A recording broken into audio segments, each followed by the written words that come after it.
Be sure to give the video a thumbs up, share your insights in the comments, and subscribe to keep up with our newest narratives.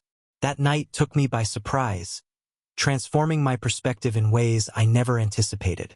The journey of my professional life, the decisions I've made, and particularly the individual with whom I collaborated for more than 10 years.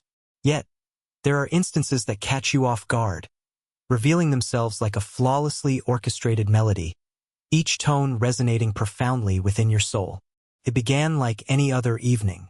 The annual gala of the company had just concluded, and the city lights sparkled through the expansive glass windows of the rooftop venue. The sounds of my colleagues' laughter lingered in my mind as I stepped outside, breathing in the crisp night air, thankful for the quietude away from the clamor.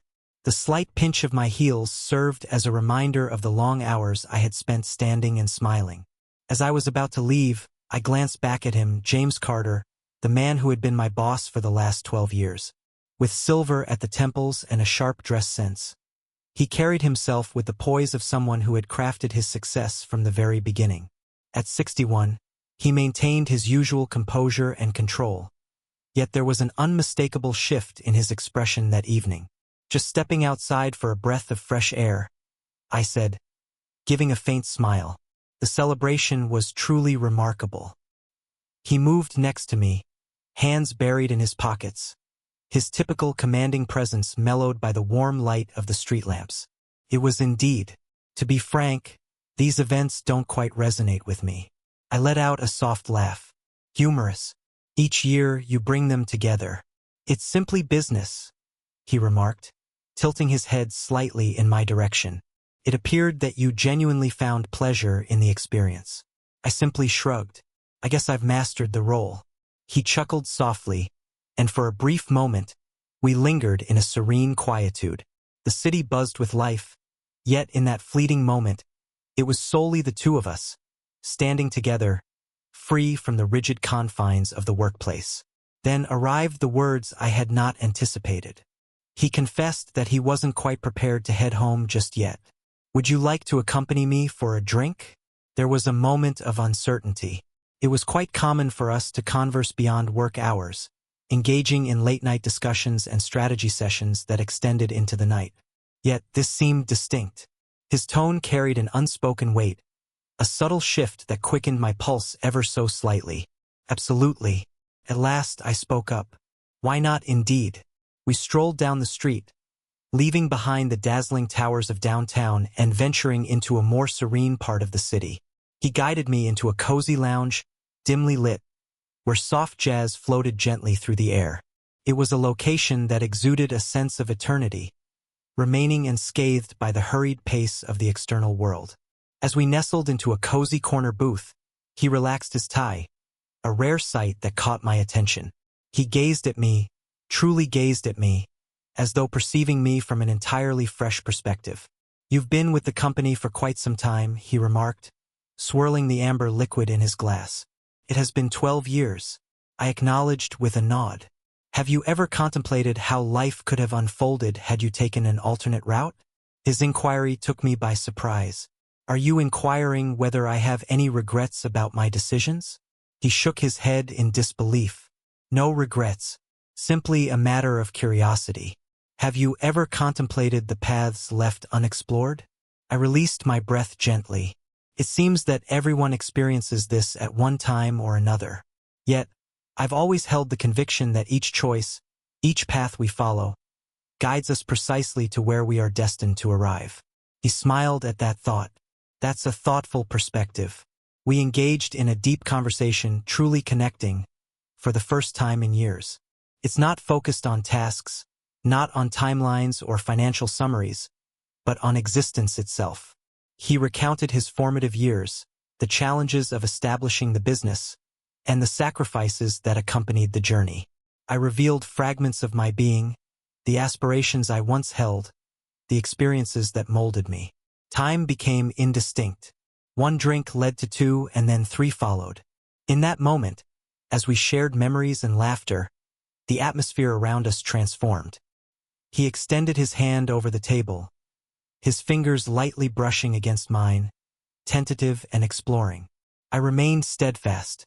A fleeting instant, a breath held tight, where all possibilities teetered on the edge. And then, softly, he confessed, "I've never shared this before, but I've always held a deep admiration for you, beyond merely your craft. Your presence has a remarkable ability to anchor the world, providing a sense of stability amidst the surrounding chaos." My heart raced slightly. I had received my fair share of praise, yet this one resonated on a deeper level. It was not mere flattery. It was an essence that resonated, something profoundly genuine. "You've always been the one unwavering presence," he continued. Perhaps I took an excessive amount of time to understand the significance of that. I hesitated, grappling with the right words to say. He was more than just my superior. He was someone I had held in high regard for years, a person whose perspective I had cherished more than I was willing to acknowledge. And yet, as I sat there in the cozy embrace of that softly illuminated lounge, my mind drifted far from thoughts of work or professionalism. I found myself contemplating the way he gazed at me, as though he were finally recognizing a woman he had previously kept hidden from his own perception. "I suppose I should make my way home," I finally admitted, though my tone betrayed a lack of certainty. He observed me intently for a prolonged moment, then gave a nod of understanding. "Allow me to guide you." The streets had grown hushed, the city embracing its late-night cadence. Upon arriving at my building, we paused at the entrance. "Thank you for this evening," he expressed, "for your attentive ear." A smile graced my lips. "The same could be said to you." A moment of stillness, a brief uncertainty. In that moment, without allowing doubt to creep in, I leaned in, just a bit, just enough. In that instant, everything else fell away, reducing existence to just two souls intertwined, as the echoes of what was and what could be dissolved, leaving only the present moment alive and vibrant. Yet, just as the moment was about to unfold, I hesitated, my breath faltering. "Good night, James," I murmured, crossing the threshold before I could surrender to the moment entirely. With the door shutting softly behind me, I leaned against it, my heart racing in my chest. A change had occurred in the dynamics between us, and deep within I sensed this was merely the start. The following morning, I rose earlier than normal, my thoughts still entwined in the happenings of the night before. The way James gazed at me, the gentle heat of his hand resting on mine, the silent thoughts lingering in the air between us. For years, I viewed him solely as my superior, a figure of power, admiration, and separation. Yet, I found myself unable to shake thoughts of him. James, the man who had lowered his defenses, who had shared his feelings with a gentle honesty, who had gazed at me in a manner that sent my heart racing. I shook my head, attempting to dispel the swirling thoughts as I poured my morning coffee. This was absurd. Nothing occurred. Nothing could occur. As I stepped into the office, an unusual, persistent tension enveloped me, as though the very atmosphere had shifted. I glimpsed him through the glass of his office. He was engaged in a call, yet for the briefest instant, his gaze lifted and connected with mine. A moment of stillness, a moment of uncertainty. Then he offered me the faintest of smiles, a gesture meant solely for my eyes. It surged within me, a subtle tempest waiting to break free. The day slipped away in a haze of meetings and emails, yet my thoughts wandered endlessly. It was particularly unsettling that James appeared more engaged than ever, lingering at my desk more frequently than needed, maintaining my gaze for just a moment too long. As the afternoon waned, a sense of restlessness began to stir within me. I craved the crispness of fresh air, a remedy to untangle my swirling thoughts. I ventured out onto the modest office terrace, breathing in the refreshing autumn air. The city thrummed beneath, a harmonious blend of far-off honks and lively conversations. Engrossed in my musings, I failed to notice the door quietly creak open behind me. "It seems you've been steering clear of me." James' voice carried a serene quality, yet it held a subtle sharpness beneath the surface. I pivoted, managing a soft laugh. "Steering clear of you? That seems rather theatrical." He moved in closer, hands buried in his pockets, wearing that same enigmatic look on his face. Could it be? I let out a weary breath, massaging my temples. James, last evening. It was distinct. He completed it on my behalf. I understand. I gazed up at him, the man I had collaborated with for countless years, and yet in this instant, he seemed like a stranger. Perhaps, for the first time, I was truly perceiving him. I whispered, "We can't do this." But the words rang empty as they left my lips. He regarded me intently for a prolonged moment, then let out a breath. "I understand your thoughts. This poses a significant risk. It alters the situation." "It certainly alters the situation," I stated with conviction. "James, you hold the position of my superior. There exist guidelines and anticipations." "I don't care about rules," he interrupted, his voice low yet unwavering. I gazed at him intently. This was not the poised, deliberate individual I recognized. This was another individual. A person who, for a change, wasn't preoccupied with commerce, authority, or obligations. He had me on his mind. "You're making this more complicated than it needs to be," he continued, his tone gentler now. "Last night, we transcended the roles of boss and employee. There were merely two individuals. And I believe I understand we both experienced something." I took a deep breath. "That doesn't imply it's correct." He inclined his head, his eyes probing into mine. "And still, you haven't expressed that you don't experience it either." I parted my lips, yet silence enveloped me. The truth lingered between us, palpable and unrefined. I experienced a sensation I hadn't experienced in ages. He edged nearer, his voice a mere breath against the silence. "If you think I'm mistaken, I'll let it go. Last night will fade from my memory. I had the desire to. I longed to express the sentiments, to distance myself, to feign that all could revert to its former state. However, I did not. I was uncertain about my desire to proceed. The atmosphere around us buzzed with energy, an unseen force drawing us nearer. My breath caught in my throat as he extended his hand, his fingertips grazing my wrist ever so lightly. A query, rather than an insistence. For the first time in years, I found myself not wanting to engage in thought. I remained steadfast. James' fingertips brushed lightly against the inside of my wrist, yet the sensation resonated throughout my entire being. My heart raced, the heat of his hand igniting a subtle tremor within me. For years, I had confined myself within the limits of what was anticipated by others, by my profession, by the passage of time. I had constructed a life centered on certainty and logic. Yet, as I stood there, with James gazing at me as if I were an unforeseen revelation, I sensed the walls begin to shift. He lingered, observing for any indication that my desire matched his own. And in that instant, I took action. I exhaled gently. "James, I'm uncertain about the direction this takes." He offered a faint smile. "Neither do I, but that doesn't imply we should shy away from it." A gentle wind whispered across the terrace, sending a chill down my spine. He observed right away, removing his suit jacket and placing it gently over my shoulders. His scent, a subtle blend of spiced cologne, evoked warmth and familiarity, enveloping me completely. "Let's go," he urged, gesturing toward the office door. "It's time to leave this place." I paused. "Are you referring to this moment?" "Why not, indeed." His voice carried a lightness, yet beneath it lay a subtle strength, a quiet resolve that hinted at deeper intentions. I cast a fleeting look back through the glass doors. The office buzzed with the vibrant energy of the day's end, as individuals navigated the familiar rhythms of their routines. Returning inside, I could already envision the unfolding of the evening. I would collect my belongings, return home, prepare a meal, and spend time in solitude with my reflections, acting as if everything remained the same. Yet a shift had occurred. For the first time in ages, I felt a strong desire to seize an opportunity that came my way. "Understood." I delivered my voice with more steadiness than I anticipated. "Let us proceed."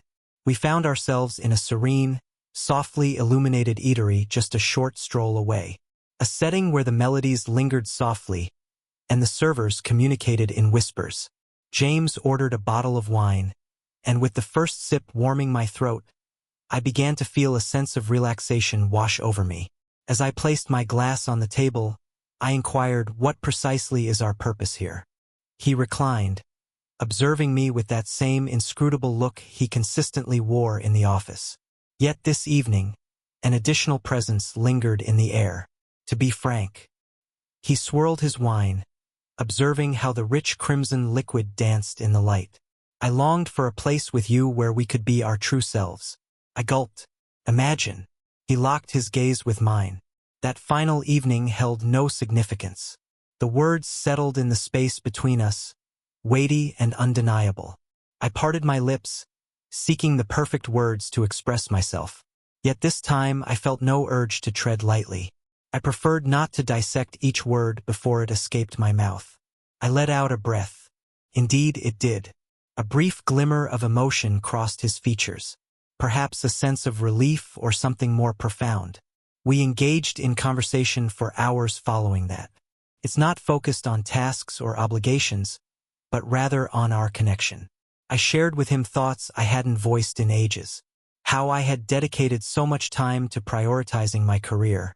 How I had persuaded myself that love, passion, and connection were meant for others. Individuals in their youth. Individuals who possessed an abundance of time at their disposal. James paid attention, truly paying attention.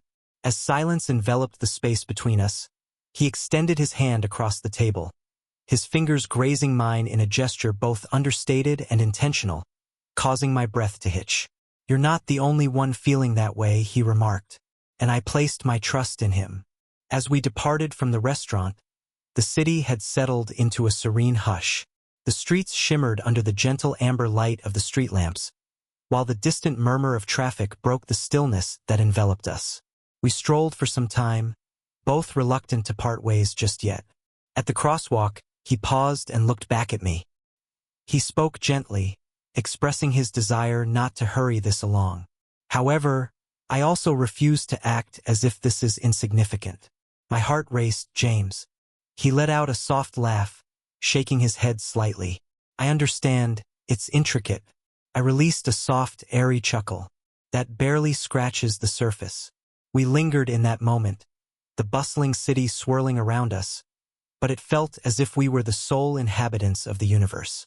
In that moment, driven by instinct and spontaneity, I moved in closer. James' breath caught, his gaze probing into mine. And then, at last, I allowed myself to experience my emotions. The kiss unfolded slowly, hesitantly, reminiscent of the initial notes of a melody we were yet to discover together. His hand gently cupped the side of my face, his touch tender and full of respect. As we finally separated, his forehead gently touched mine. This alters the entire landscape, wouldn't you agree? I murmured. Indeed, he whispered. Perhaps that's not as unfavorable as it seems. I shut my eyes, allowing the warmth of the moment to envelop me. Perhaps, just perhaps, he was correct. The following morning, I awoke to a tumult of emotions churning within me. Anticipation, anxiety, unpredictability. The recollection of the previous evening remained on my lips, infused with the warmth of James' touch, in the way he gazed at me as if I were something truly worth the wait. Yet, as the morning sun poured through my bedroom window, the grip of reality began to seep back in. I remained under his employment. He remained my superior, and we had traversed a boundary that could never be reversed. The soft vibration of my phone interrupted the stillness on the nightstand. James, good morning. I trust there are no regrets. A subtle smile tugged at the corners of my mouth as I responded with my words. Myself. None. Me. His reply came without delay. James, not even one. May I catch up with you later? I paused. Not that I lacked the desire. I did, but I was uncertain about what later signified for us. Is it possible for us to thrive beyond the confines of the office? Beyond the carefully traced boundaries we had adhered to for such an extended period? I inhaled deeply. Myself.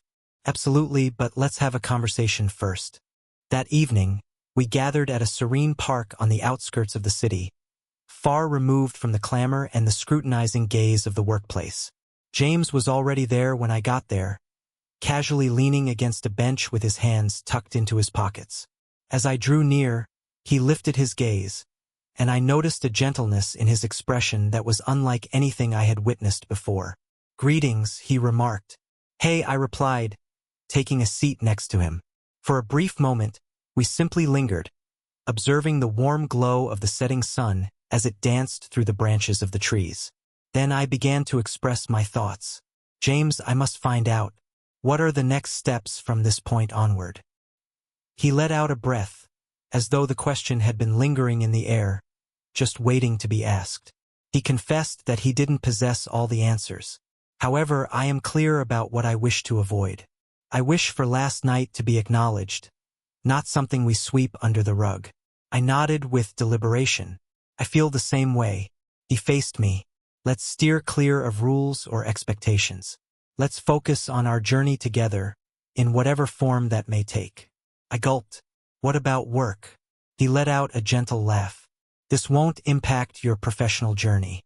You've put in so much effort for that. Should the need arise, we will engage in a discussion regarding boundaries in the workplace. However, I am reluctant to let go of what we have simply due to logistical issues." His words resonated profoundly within me. For an extended period, I allowed my apprehension of uncertainty to prevent me from embracing risks, from experiencing emotions I convinced myself were beyond my age. Yet there was James, standing next to me, ready to unravel it together. I extended my hand toward him. "All right," I stated with a calm tone. "Let's explore the possibilities ahead." His smile radiated a sense of undeniable relief.